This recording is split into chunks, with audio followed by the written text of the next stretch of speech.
Hello everyone, and thank you for joining us here today at the beautiful startup campus in Pangyo Techno Valley. I'm sitting here with Mr. Raul, who is the global team leader for Jobly. Is that correct? Yes, correct. Nice to meet you. Nice to meet you too, and thank you for having me. Of course, our pleasure. So tell me a little bit, what is Jobly? What kind of company is that? It's a very interesting name to begin with. Yes, so by starting from the name, like Jobly is like the combination of the two words job and assembly. Okay. And our goal, like after Jobly was founded in October of 2023, is to create an ecosystem where international students can come to Korea and thrive and settle down and also have the chances to build their career inside this country. Okay, so it's kind of a bridge between foreign exchange students or foreign students studying in Korea and Korean companies, is that right? Yes, that's also correct, because as we know, like it is really important, like of course, if you want to build your roots in another country, one of the main points is of course the job. So, and we also know that Korea is like a growing country where also startups want to go abroad really early in their stages, and therefore they need the international students to do so.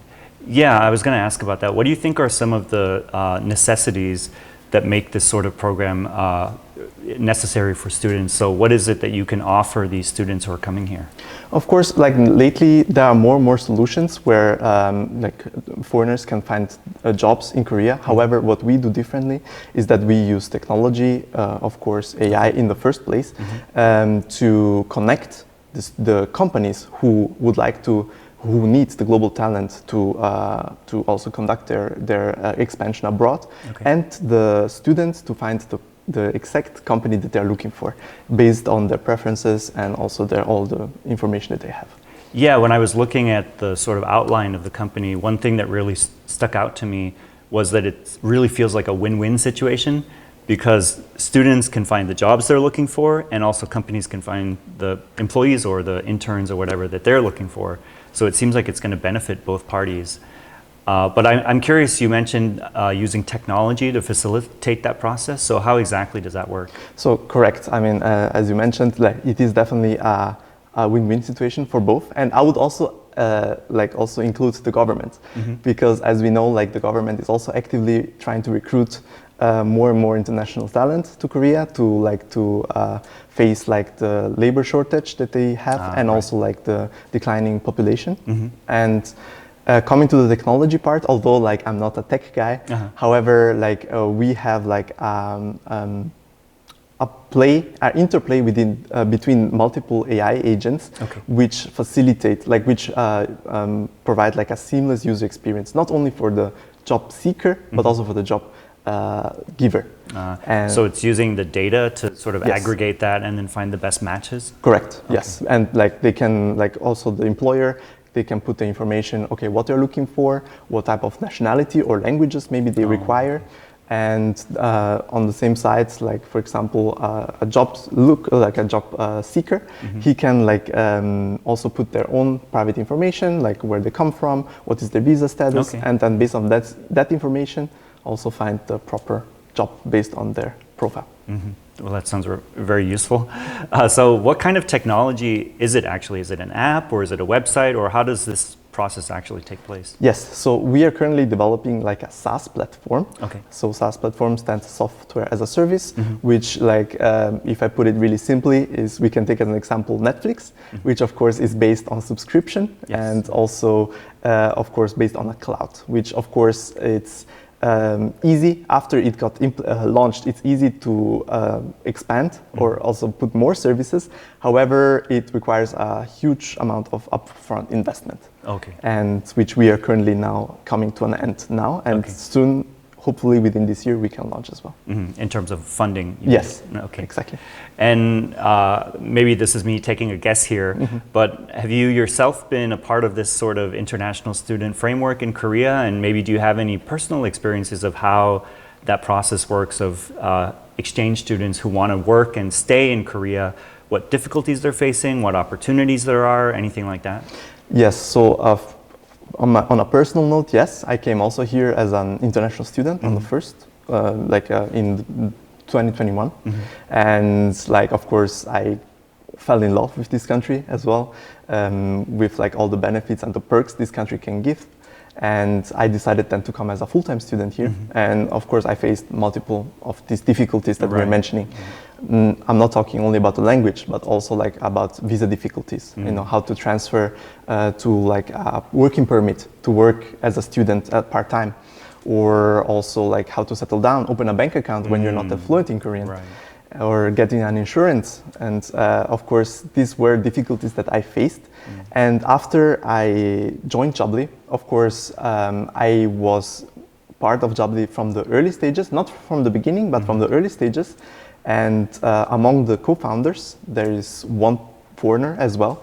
And also with him together, we were able to tailor this kind of solution, and which we wished to have back then when we were students. Yeah, I was going to say that was one thing, because I've been in your shoes as well. I also came as an exchange student and went through that whole process.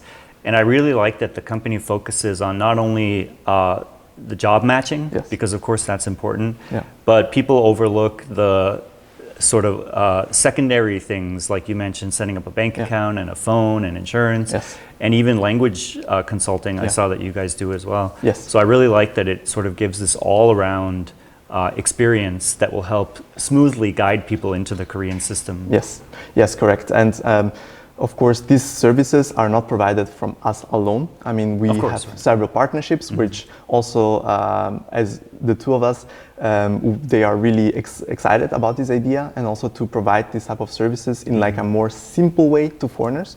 And they decided that after the launch, they will also include their services, or like their tailored services for our audience.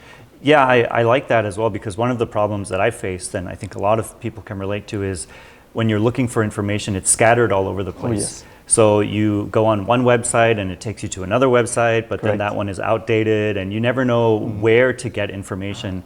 But having like a hub for that, I can see that that would be a really useful service. Yes, correct. And we are also planning, especially because like now the population of international students is growing steadily, and like our plan is to assist the student not only after they come to Korea, but also in the stages where they come, before they come to Korea.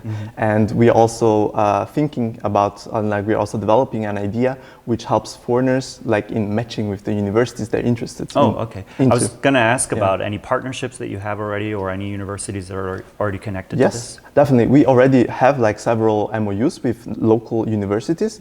And especially since now we target specifically the audience from 3 particular countries, which are Vietnam, Mongolia, and Uzbekistan, since those are also the majority of international students here in Korea, and particularly Vietnam, which also was the #1 in 2025 in who came to Korea with over 100,000 students. Wow, I did not know it was that many. Yes, and there now last week we went there, and together with MomoPay, which is the Korean or like is the Vietnamese counterpart of KakaoPay, which is the global leader in Vietnam. We would like to facilitate like the access to international education, especially in Korea, for Vietnamese people. And there we started this social open innovation program, which also allows like people from a more difficult background in Vietnam to come to Korea and get this international education, which like more and more students want to get. Well, I was going to ask you about that, because I think we've sort of touched a little bit on why foreign students would want to come here. But why would Korean businesses be interested in hiring some of these foreign students? Or like you mentioned, the government, what is the incentive on the Korean side to have more international students coming in?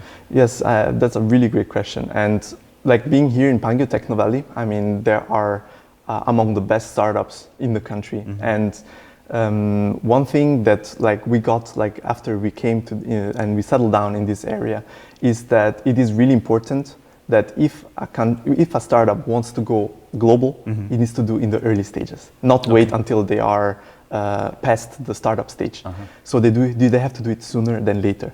And of course, like who better knows about like foreign markets than international students themselves? Of course, and this is why also more and more startups, not only the big companies, the big corps, but also startups, they are expanding their team to international students. I think that's the reason #1. However, there are multiple other reasons. For example, having more global outlook and be therefore more attractive maybe to global investors. And that's also reason number 2. And reason number 3, also have multiple perspectives, since now like the strict Korean corporate is getting lower and lower and is kind of loosening up a little bit. Yeah, loosening up a little bit. I would not say disappear, because it should not disappear in my opinion, but loosening up. And therefore also it allows the perspective from international students, which might also bring great benefit to the companies. All right. Well, and you mentioned also the labor shortage. In general, countries are trying to fill that supply that, with getting people from abroad. Yeah. Speaking of that, what other countries would you be interested in expanding these services to? It seems like there might be other countries in the region or elsewhere that would have a similar need like Korea does. Yes, definitely. And as I mentioned earlier, like there's these 2 big problems, which is like the labor shortage and like the declining of the population. And similar problems are also faced in Japan and Taiwan. Okay. And after like we also are already in the talks with partners in these 2 countries, and there we would like also to settle down and offer similar services as well. Because the end goal of Jobly is not only to facilitate global mobility for international talents in Korea, but to give an opportunity worldwide. Okay. Yeah. Let me ask you then a final question. So do you have any sort of events on your calendar, any upcoming things we can look forward to where we might hear more about Jobly? Yes, thank you for asking. And I would like just to give a short context about this program. Okay. Since we are collaborating with universities, and especially we are collaborating with the Cheonnam area, since also like given the RISE program, where like the government would like to empower like the regional like settlement and like the regional economic development. Right. We are collaborating with Cheonnam University currently on an educational program called J Global Intern Mandelgi, which like we help the international students from Cheonnam University to develop the necessary like the knowledge and the necessary skills which are in marketing and IT sector to also get the necessary skills to then transition from the student to a full-time employer in the region. Okay. And at the end, we will give this educational program, and within this educational program, they will develop their own kind of project, which they will then give to the local companies in the Cheonnam area. They will present to them. And the best of... like a pitch, basically. Exactly. And the top like students, they will also have the chance maybe to get recruited as an intern from to these companies. And within this program, they will not only get these insights, but they will also get like a salary, since like they will work. They're working, Yeah, they're working. And also they will get like a full, we will give them a full suit for an interview and prepare them, you know, like to face the job market from day one, from the interview stage. And at the end, on the 21st of August, we will have like a demo day where there will be all the pitches, the companies will come in, and there will be other activities as well. And we would like to give also the opportunity to all the students currently in Korea, it doesn't matter which city, to come to Yosu. The accommodation is on us. Okay. And to also witness this event and also like to participate to this program, because this program will be also offered in other, will be expanded to all the students in the future as well. I was going to say, it sounds like something modular that you can just move around once you have the formula down, right? Yes, we already have in plan to offer another program really soon, in not only with Cheonnam University, but other universities in the area, and to expand this program, but like we would like to open this program for everyone in the country. All right. Well, it sounds like a really great service that I definitely would have benefited from if it was around back when I was here. But I'm glad that at least students these days have access to these kind of great services. So thank you for sharing about that, and good luck in the future. Thank you so much. Yep.